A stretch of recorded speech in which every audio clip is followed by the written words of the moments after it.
బాబు surety మోసం guarantee, బాబు surety, బాబు surety, బాబు surety,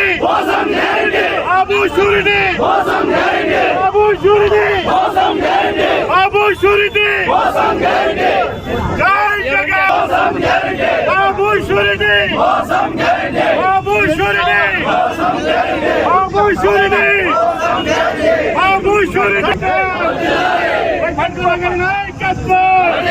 petrol ధరలను వెంటనే తగ్గించాలి, పెరిగిన పెట్రోల్ ధరలను వెంటనే తగ్గించాలి, గ్యాస్ ధరలను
కొంచెం ఆలు పట్టేసి సైడ్ నా లోపలికి వచ్చాను నువ్వు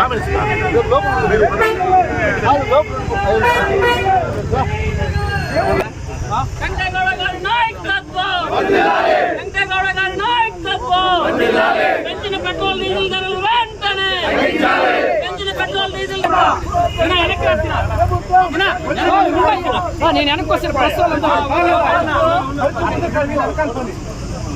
పెంచిన పెట్రోల్ డీజిల్ ధరలు వెంటనే పెంచిన పెట్రోల్ డీజిల్ ధరలు వెంటనే పెంచిన పెట్రోల్ డీజిల్ ధరలు వెంటనే పెంచిన పెట్రోల్ డీజిల్ ధరలు వెంటనే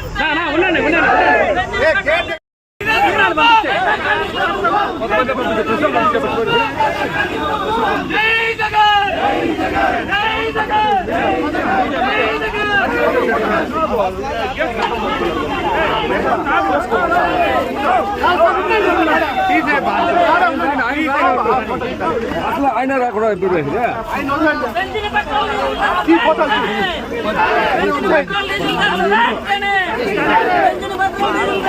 కొంచెం సైడ్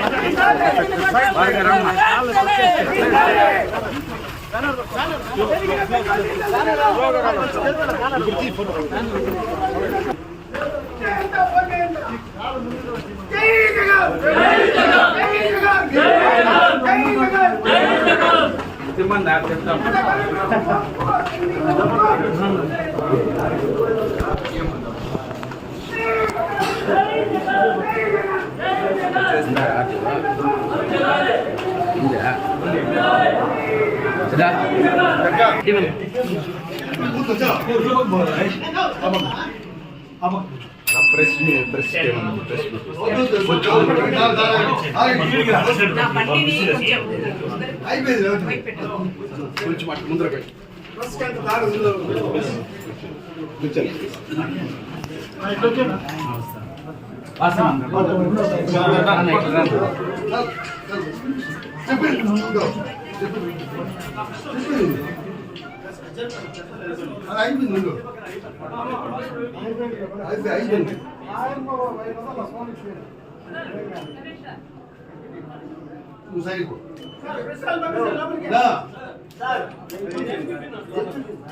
కూర్చోపా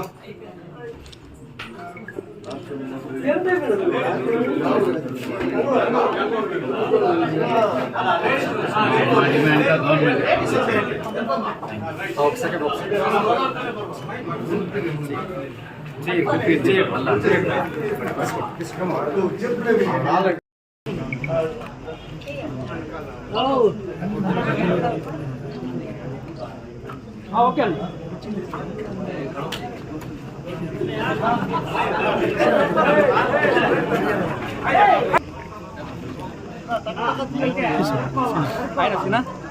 ఓకే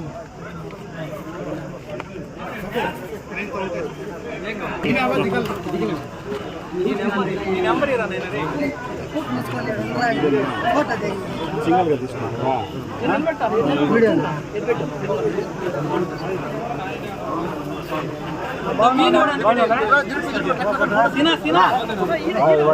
సింగల్గా తీసుకోవాలి సింగల్ ఏం లేదు తిప్పు అంతా వాళ్ళ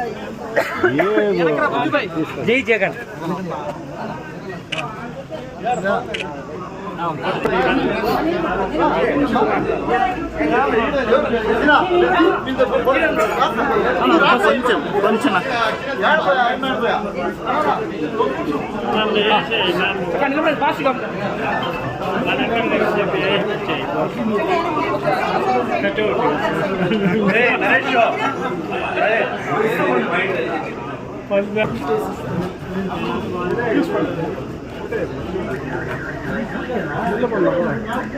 నమస్కారం. ఈరోజు కూటమి ప్రభుత్వం వల్ల ఆంధ్ర రాష్ట్ర ప్రజలకు జరుగుతున్నటువంటి అన్యాయం సంఘటనలు మనం అందరం కూడా చూస్తున్నాం. అబ్బా కొడుకు అధికారంలోకి రావడానికి అనేక అబద్ధాలు చెప్పి అధికారంలోకి వచ్చిన తర్వాత ఈరోజు నిత్య అవసర సరుకులు కావచ్చు, అదేవిధంగా డీజిల్ మరియు పెట్రోల్ ధరలు కావచ్చు, ఒక్కసారి అదేవిధంగా గ్యాస్ కూడా ఒక్కసారి వీళ్ళు అధికారంలోకి రాకముందు జగన్మోహన్ రెడ్డి గారు ముఖ్యమంత్రిగా ఉన్నప్పుడు అబ్బా కొడుకు మాట్లాడినటువంటి మాటలు కూడా ఈ రాష్ట్ర ప్రజలు ఒక్కసారి అందరూ కూడా నిశ్శబ్దంగా వినాల్సిందిగా నేను మిమ్మల్ని కోరుకుంటా ఉండా.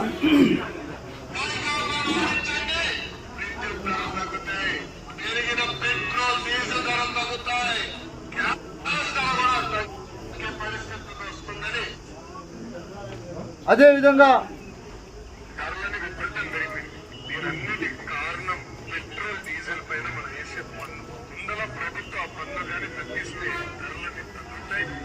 చాలా స్పష్టంగా చెప్తా, తెలుగుదేశం పార్టీ అధికారంలోకి వచ్చిన వెంటనే పెట్రోల్ డీజిల్ పైన వేసే పద్ధతిని ప్రక్షాళన చేస్తాం. ఛత్తీస్గఢ్ ద్వారా అన్ని ధరలు కూడా ఆంధ్ర రాష్ట్రంలో పెట్రోల్ డీజిల్ దేశంలో అన్ని రాష్ట్రాల కంటే ఎక్కువ ధర ఆంధ్రప్రదేశ్లో ఉంది, హైయెస్ట్ చార్జెస్.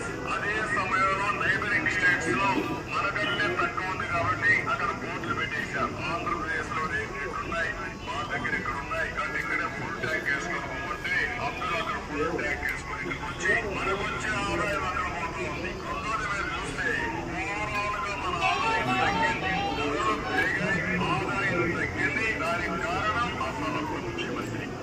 అంటే ఎవరు అసమర్థ ముఖ్యమంత్రి అంటే ఇప్పటి చంద్రబాబు నాయుడు గారని మనం గొప్పగా చెప్పుకోవచ్చు. ఆ రోజు జగన్మోహన్ రెడ్డి గారు ముఖ్యమంత్రిగా ఉన్నప్పుడు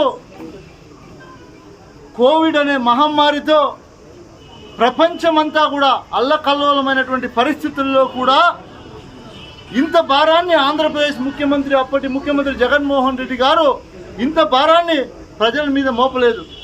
కానీ అబ్బా కొడుకు ఇద్దరు కూడా ప్రగల్భాలు పలికి ఎక్కడికి వెళ్ళినా మేము అధికారంలోకి వస్తే డీజిల్ రేటు తగ్గిస్తాం, పన్నులు తగ్గిస్తాం, పెట్రోల్ రేటు తగ్గిస్తాం, స్మార్ట్ మీటర్లు ఉండవు, విద్యుత్ ఛార్జీలు తగ్గిస్తాం, అనేక ఒకటి కాదు రెండు కాదు ఈ రాష్ట్ర ప్రజల్ని అడ్డగోలుగా మోసం చేసినటువంటి నాయకులు ఎవరైనా ఉన్నారా అంటే అది నారా చంద్రబాబు నాయుడు గారు, నారా లోకేష్ గారు అని గొప్పగా చెప్పుకోవచ్చని కూడా తెలియజేస్తున్నా. ఎందుకంటే చంద్రబాబు నాయుడు గారు ఇందాక చెప్పడం మనం చూసాం, కర్ణాటకలో, తమిళనాడులో, బయట రాష్ట్రాల్లో తక్కువ ఉంది, ఈ అసమర్థ ముఖ్యమంత్రి వల్ల ఈ పాలన ఇలా ఉంది ఆయన చెప్పి అధికారంలోకి వచ్చి దాదాపు ఇప్పటికీ 2 సంవత్సరాలు అవుతా ఉందా లేదా? ఈ 2 సంవత్సరాల్లో నీ వల్ల ఆంధ్ర రాష్ట్ర ప్రజలు ఎన్ని అగసాట్లు పడుతున్నారో తెలుసా చంద్రబాబు నాయుడు గారు అడుగుతున్నా. నువ్వు చెప్పినటువంటి హామీలు నెరవేర్చలేకపోయావు. జగన్మోహన్ రెడ్డి గారు ఆనాడు అమ్మఒడి పథకం ద్వారా ఏదైతే పిల్లల తల్లులకు నేరుగా అకౌంట్లోకి 14,000 రూపాయలు జమ చేస్తే ఈ లోకేష్ బాబు గారు 1000 రూపాయలు జే ట్యాక్స్ అని అడిగాడు. ఈరోజు కేవలం 13,000 మీరు వేస్తున్నారు. ఇది ఎవరు ట్యాక్స్? నారావారి ట్యాక్సా 2,000 అని అడుగుతున్నా. ప్రతి పిల్లాడికి కూడా 2,000 కట్ చేయడం జరిగింది. అంటే ఇది నారావారి ట్యాక్సా అని అడుగుతున్నా. అదేవిధంగా స్మార్ట్ మీటర్స్, ఇప్పుడు మనం డబ్బులు కడితే కానీ మనకు కరెంట్ ఇవ్వరు. అంతకుముందు జగన్మోహన్ రెడ్డి గారు ముఖ్యమంత్రిగా ఉన్నప్పుడు ఈ అబ్బా కొడుకు తెలుగుదేశం నాయకులు ఈ రాష్ట్రం అంతా కూడా ఊదర కొట్టుకుంటూ వెళ్ళారు. మేము అధికారంలోకి వస్తే స్మార్ట్ మీటర్లన్నీ కూడా మిమ్మల్ని ఫిట్ చేయనివ్వం, పెరిగి పారేస్తామని చెప్పినటువంటి ప్రగల్భాలు పలకలేదని అడుగుతా ఉన్నా నేను. ఈ ఆంధ్ర రాష్ట్ర ప్రజలందరూ కూడా గమనించాలి, చంద్రబాబు నాయుడు గారు కేవలం ఎన్నికల సమయంలోనే అబద్ధాలన్నీ చెప్పి ప్రజలను మోసం చేసి ఓట్లు వేయించుకునే పన్నంగానే ప్రతి ఎన్నిక కూడా ఆయన నెగ్గడం జరిగింది. అదేవిధంగా రీసర్వే, జగన్మోహన్ రెడ్డి గారు భూములు అమ్మేస్తారు, మీ భూములన్నీ కూడా తాకట్టు పెట్టేస్తారని చెప్పారు. ఈరోజు అధికారం మీదే కదా, రీసర్వే ఎందుకు చేశారు అంటే మీరు చేస్తే మంచి, మా నాయకుడు చేస్తే చెడ్డ. ఇది ఎక్కడి న్యాయం? మేము ఒకటి తెలియజేస్తున్నాం, ఆంధ్ర రాష్ట్ర ప్రజలందరూ కూడా రోడ్లలోకి రాకముందే నిత్యావసర సరుకులు, డీజిలు, పెట్రోలు, గ్యాసు అన్నీ కూడా తగ్గించకపోతే ఖచ్చితంగా ఆంధ్ర రాష్ట్ర ప్రజలందరూ కూడా రోడ్ల మీదకి వస్తారు. ఖచ్చితంగా ప్రభుత్వాన్ని ఇబ్బంది పడే పరిస్థితి వస్తుందని కూడా తెలియజేస్తున్నా. ఖచ్చితంగా ఏదైతే ఈ రాష్ట్ర ప్రభుత్వం, కూటమి ప్రభుత్వం ఉందో మీరు దిగొచ్చి ఖచ్చితంగా ఎన్నికల్లో పెట్టినటువంటి మేనిఫెస్టోని పూర్తి స్థాయిలో అమలుపరచాలి. మా డిమాండ్ వైఎస్ఆర్ కాంగ్రెస్ పార్టీ తరఫున ఈ ఆంధ్ర రాష్ట్ర ప్రజల కోసం మేము పోరాటం చేసే సమయం కూడా ఆసన్నమైందని కూడా తెలియజేస్తున్నాం. ఖచ్చితంగా మీరు చెప్పినవన్నీ కూడా నెరవేర్చకపోతే ప్రజలందరూ కూడా రోడ్ల మీదకి వచ్చి ధర్నాలు చేయడం జరుగుతుందని కూడా తెలియజేస్తున్నా. అదేవిధంగా ఏదైనా ఒక సబ్జెక్ట్ని తీసుకుంటే ఈనాడు కూటమి ప్రభుత్వం దాన్ని డైవర్షన్ చేసి పాలిటిక్స్ చేస్తున్నారు, మనం అంతా కూడా గమనిస్తున్నాం. మీకు ప్రజలు అధికారం ఇచ్చి 2 సంవత్సరాలు అయింది కదా, మీరు చెప్పినటువంటి మేనిఫెస్టో ఏదైతే మీరు సూపర్ 6 చెప్పారో మీ మనస్సాక్షికి నేను అడుగుతా ఉన్నా, మీరు చెప్పినటువంటి సూపర్ 6ని మీరు ఎంతవరకు అమలు చేశారనేది మీ మనస్సాక్షిని నేను అడుగుతున్నా. ఆత్మ పరిశీలన చేసుకోండి. మీరు ఏం చెప్పారు? ఈరోజు ప్రజలను ఎంత ఇబ్బంది పెడుతున్నారు.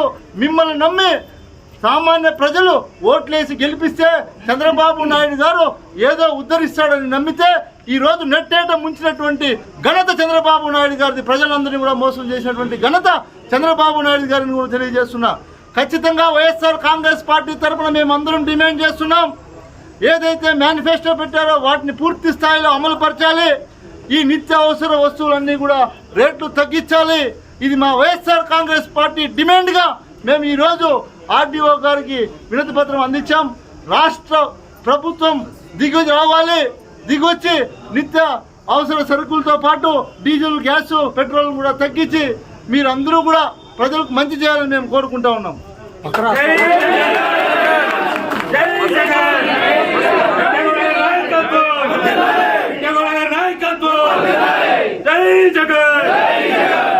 అదేవిధంగా మీరు గమనిస్తే జగన్మోహన్ రెడ్డి గారు ముఖ్యమంత్రిగా ఉన్నప్పుడు ఆర్టీసీలో పనిచేసినటువంటి ప్రతి ఒక్కరిని కూడా ప్రభుత్వంతో అనుసంధానం చేసి వాళ్ళకు మంచి గుర్తింపు ఇచ్చి వాళ్ళకు అన్ని సౌకర్యాలు కల్పిస్తే మీరు అధికారంలోకి వచ్చిన తర్వాత ఇప్పుడు మళ్ళీ ప్రైవేటీకరణ చేయాలంటున్నారు. ఇది ఎంతవరకు న్యాయం అని అడుగుతున్నాం.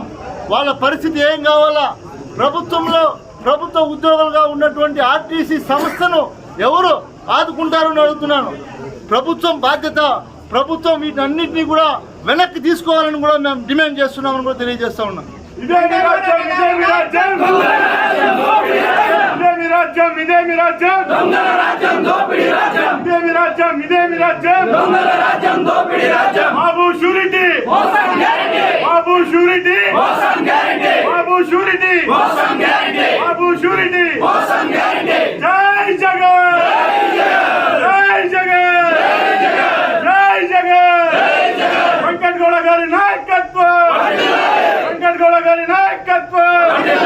వెంకటగౌడ గారి నాయకత్వం.